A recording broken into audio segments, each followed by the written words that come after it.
Good afternoon. In this lab, the Pure Torsion lab, we're going to consider a bar, shown here, that is fixed at one end and simply supported at this end, which is to say that it may rotate about this point, however much it dang well pleases. So don't worry about that. There's only going to be a torsion reaction right here, and whatever moment is induced here. Okay? So our goal here is to compare the theoretical torsion stresses and strains that we, using what we're going to learn this week, how we estimate the stresses and strains this bar to be experiencing, compare that to the stresses and strains it's properly experiencing. So what we're going to do is we're going to hang weights, both 5 and 10 pounds, at various points along here in these notches. I mean, you won't, I will. And then we'll record the deflection of this point right here. This lever is attached to the bar. We'll record its deflection, and we'll also record, we're going to have 2 strain rosettes, one right there, one on the other side where you can't see. But it will be there. And once we have those values, it'll look like this right here. Any numbers. We're going to have to also make our calculated version. So these are our strain rosettes. What we should end up with, because we have a 45-degree rosette, we should end up with just the principal state being expressed, because as we'll talk about later, a structure in pure torsion is going to be experiencing just pure shear. And so if we have a 45-degree rosette, this right here, the one that's strain gauge along this direction, in the x direction, should be experiencing 0 strain, and then these at 45 degrees should be experiencing the principal strains. So if that is the case, and that's our experimental results, or if we have our experimental results, then we should have, if this is our bar, let's draw our bar, and then we've got 3 gauges, let's draw them in a different color. One in this direction, one in this direction, one in this direction. There's 45 degrees. There. And there. Well then, if we're in this, then the principal strain should be here and here. So we're going to use Moore's circle for plane strain to calculate our principal strains. Now, if that's happening, please remember that when we're using Moore's circle for principal strains, and I'm just going to draw it right here. Oh dear. Okay. Well, let's all pretend that this circle is better. This is our normal strain axis, and this is our shear strain over 2 axis. Let's not forget that. That's a big difference that we need to remember when we're comparing, when we're looking at our experimental strains. And now we're going to also, when we're looking at that, we should end up with shear strain 1 and strain, sorry, oh goodness. These are the normal strains picked up by the strain gauge right there. They should be the principal strains, which means they should be equal to our two principal strain, our two experienced strains. Hopefully, we should get the same thing. 1/2, and then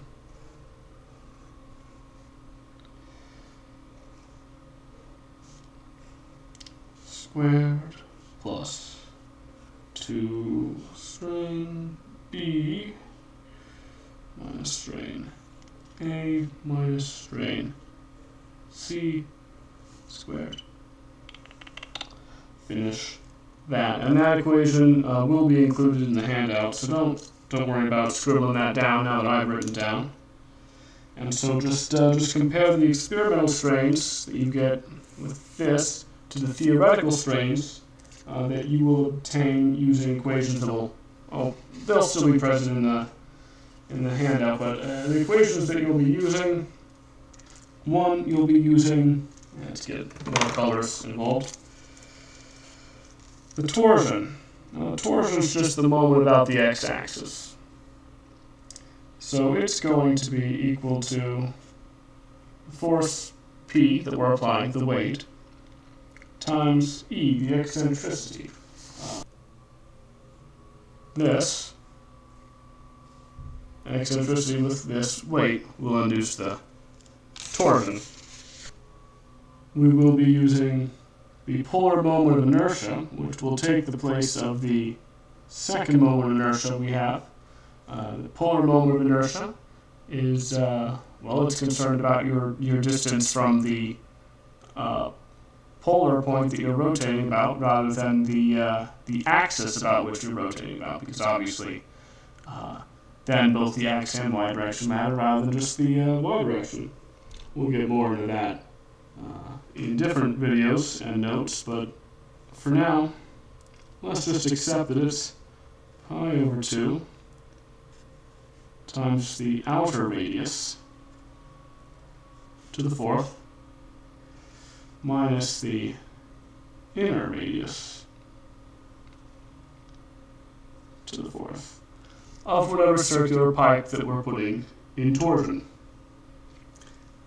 And we'll have to use the fact that our shear stress is equal to our torsion divided by our polar moment of inertia, and then times the radius. So how far we are from the center of the circle. Hopefully you all remember how to convert from shear stress to shear strain. You just take the shear stress and divide by our shear modulus. So it's analogous to the Young's modulus. We don't use it quite as frequently, but it is there. Let me just draw it right here. And then the total rotation we experience is going to be equal to the torsion times the length, which of course makes sense. The longer you move along, the more it's going to be rotated for something in constant torque. Divided by the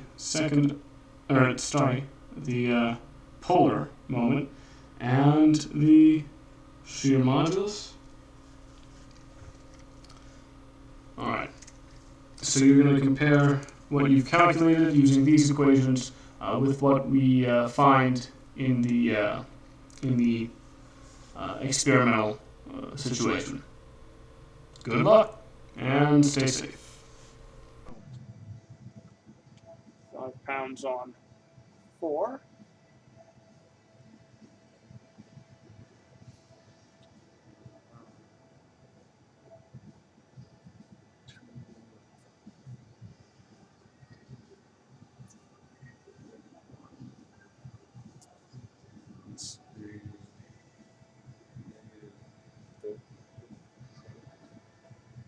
Deflection 27. Yeah. 0.0. All right.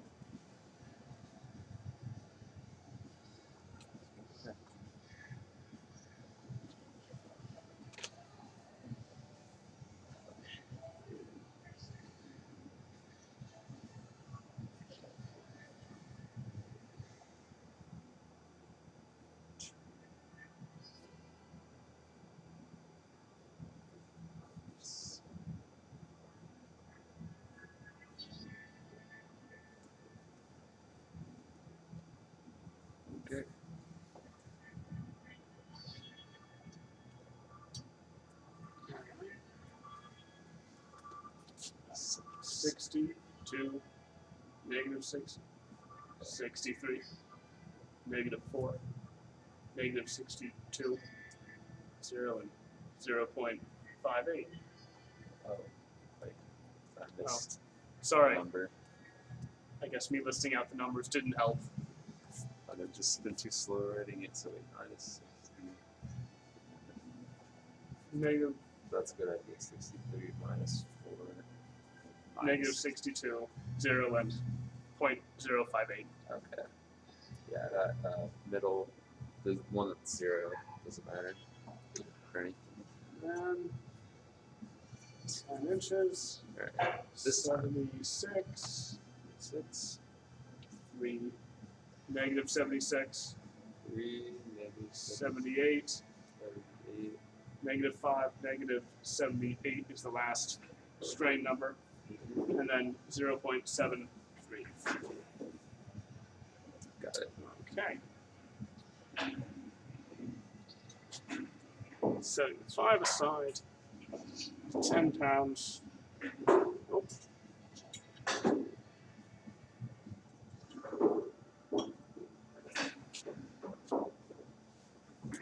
$61, 3, negative 60, 62, negative 5 or 6, negative 62, 0.58.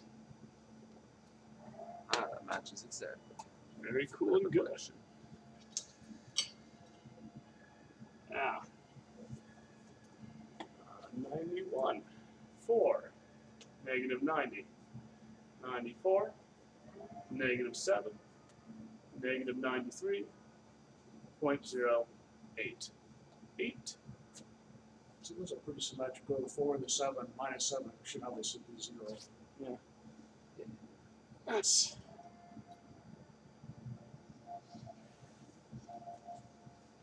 pretty close. There it is. Yeah. And consider how sensitive that is. Mm-hmm. Yeah, I mean, you look at that strain unit, that's 0. Yeah. Yeah, really, you shouldn't even count the 10s. Mm-hmm. The first place. 123 minus 123, man, that's symmetrical. 127, 126. That's pretty close. All right. And finally,